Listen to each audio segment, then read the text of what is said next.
Dante and Beatrice now enter the fifth sphere, il cielo di Marte, the heaven of Mars.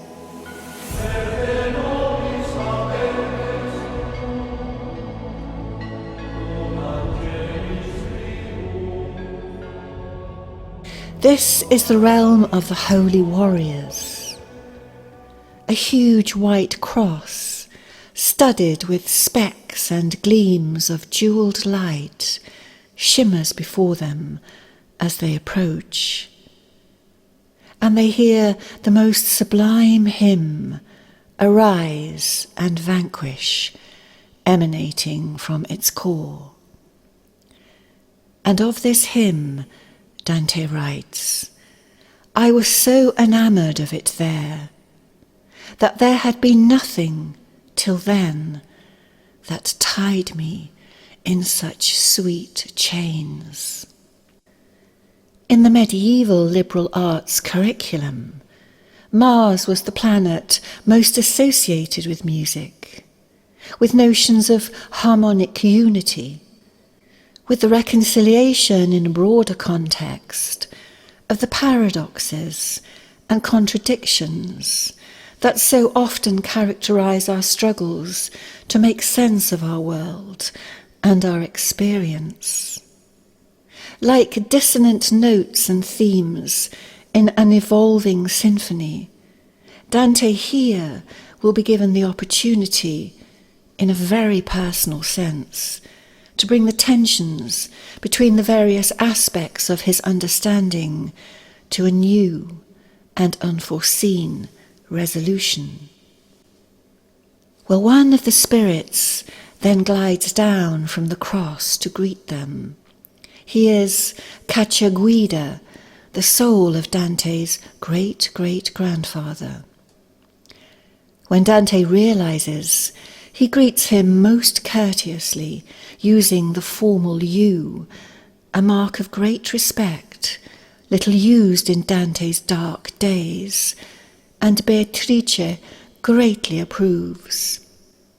Cacciaguida then tells Dante about the virtuous Florence of his own day, which he contrasts with the morally corrupt city of Dante's time. Their experiences couldn't be more different, so it is interesting that Cacciaguida makes an appearance here. Now, in commenting upon these passages, Mark Vernon makes an interesting point about this in relation to modern theories of family constellations and intergenerational trauma, sometimes explored in psychotherapy, that involve tracing patterns back to times of distant relatives who thrived before a trauma. Cacciaguida is one such relative. He lived in Florence at a time when the city was peaceful and beautiful, still connected to its core values, a city where citizens were honoured and respected. Reconnection with such a relative can be profoundly healing, and this is certainly how it is for Dante. Cacciaguida is here to help his great-great-grandson, to counsel him in relation to his future back on earth, but also to impart the deeper wisdom of this higher realm. He confirms to Dante that he will indeed live out the rest of his life in exile, a rumour he has heard in both the Inferno and the Purgatorio. It is Cacciaguida who speaks the prophetic words quoted in our introduction about Dante's long years of estrangement from his beloved city. Thou shalt abandon each and everything most dear to thee, that shaft's the first that e'er the bow of exile looses from the string. Thou shalt by sharp experience be aware how salt the bread of strangers is, how hard the up and down of someone else's stair. As he has ascended through the three realms, we have seen how he has been called upon to elevate his perspective, to raise his consciousness as he goes, and this has lifted him little by little to the point where he literally flew like a bird with Beatrice into the starry heavens beyond Mount Purgatory's peak. In the Inferno, he had repeatedly cursed and condemned Florence. In the Purgatorio, he lamented its tragic fall. But here, in the Paradiso, Cacciaguida will introduce him to an entirely new way of looking. Everything comes into being, ripens, and falls away. Even cities, even one's home, one's identity, all is impermanent, as the Eastern mystics say. And for Dante to thrive, he must get on board with this, as we all must ultimately do. Cacciaguida is offering Dante the opportunity to transcend his historical and cultural identity and to embrace his true self, his true source. He is showing him how to detach, how to embrace the divine portion of himself. In order to ascend further, he must leave behind his narrow identification with the city and its ills, with being a Guelph, as it were. He must become his own party.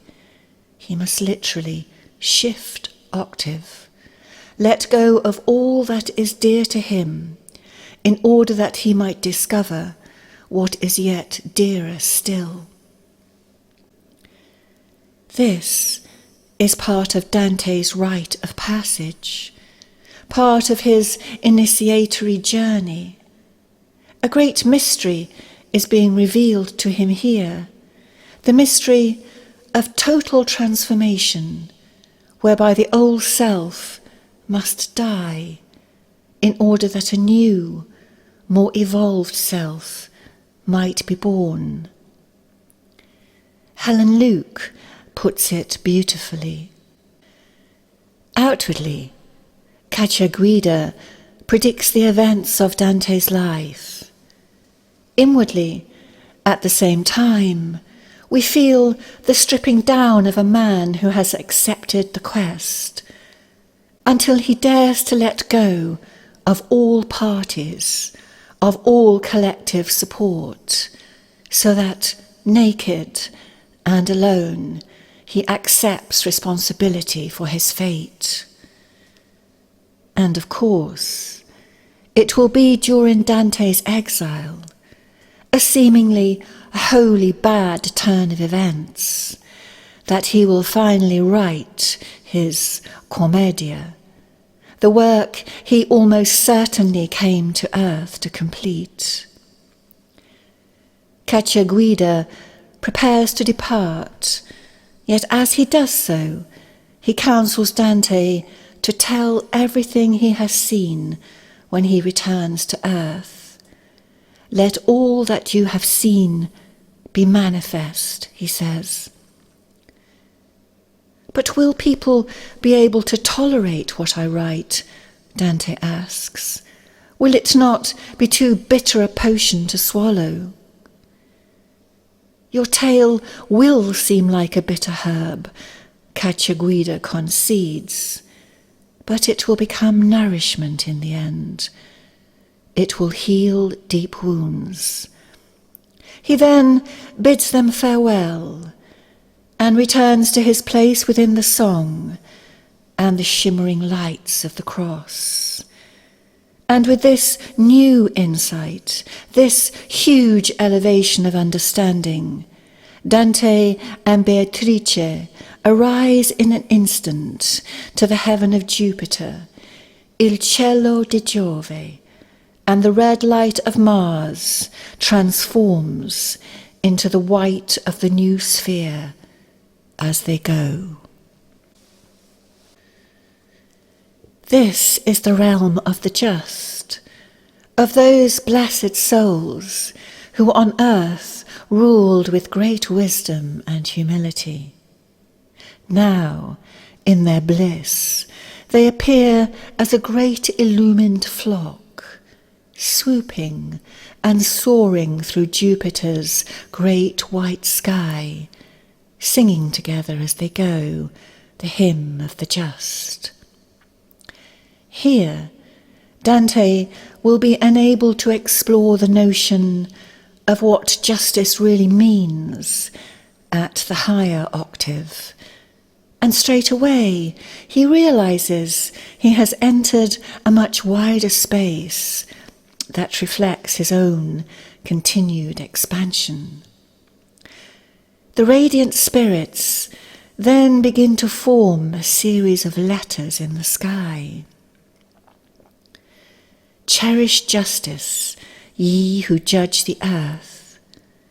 They are the first words of Solomon's Book of Wisdom.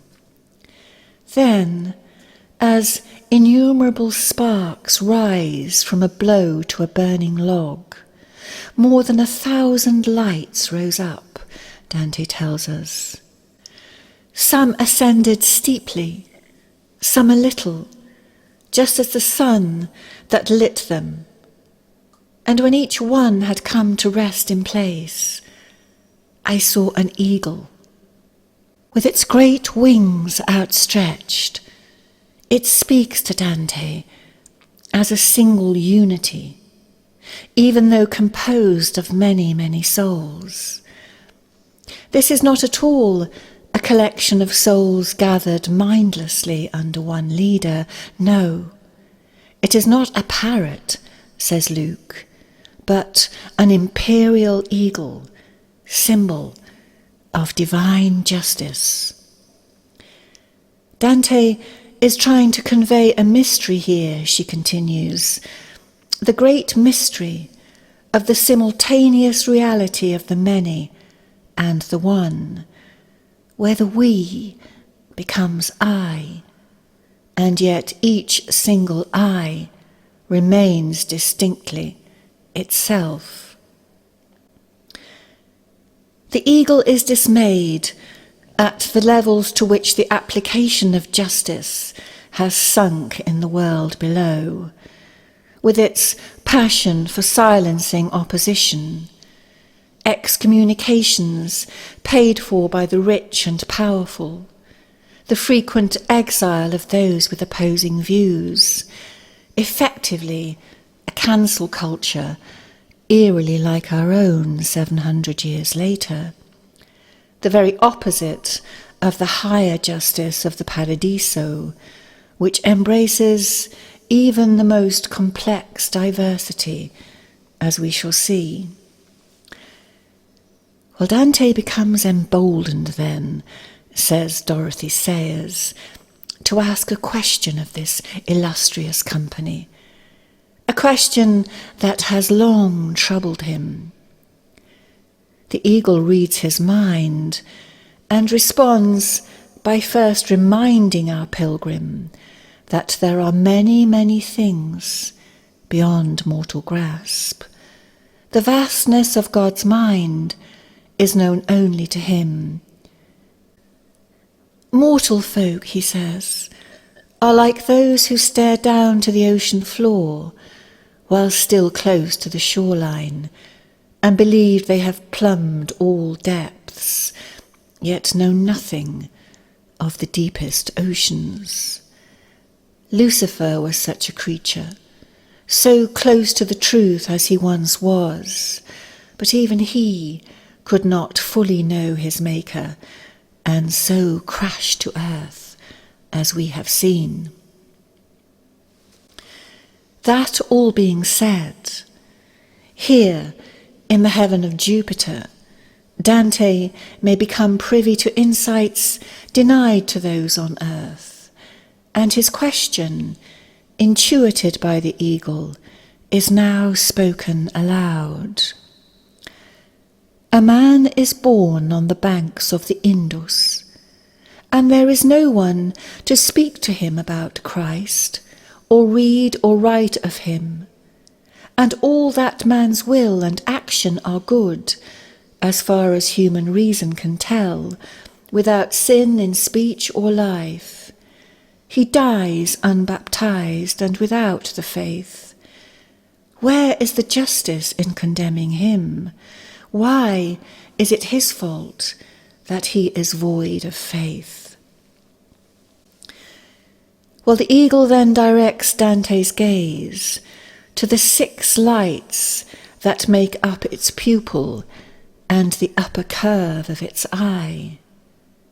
They are the illumined souls of King David, Trajan, Hezekiah, Constantine, William II of Sicily, and Ripaeus, 2 Jews, 2 Christians, and 2 pagans. Dante is shocked, which amuses the heavenly throng somewhat, we are told.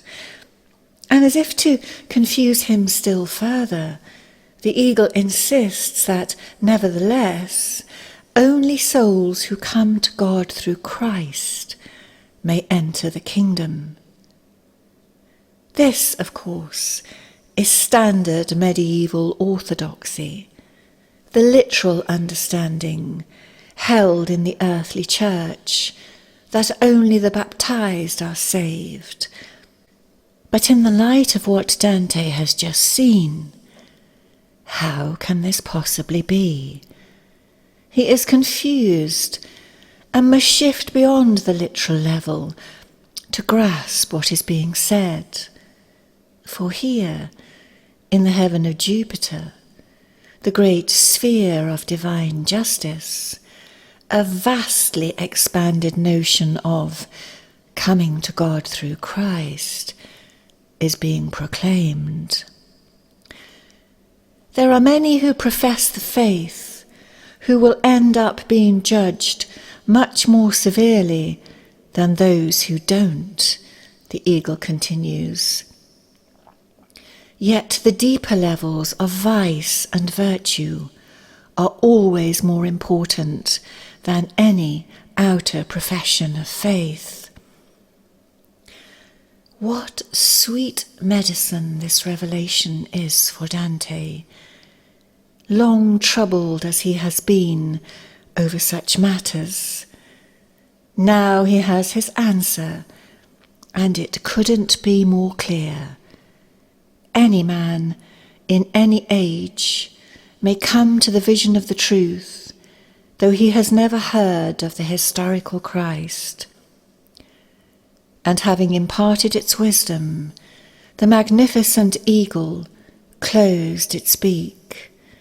The spirits glowed brighter than stars, Dante tells us, and all sang the song of the just once more.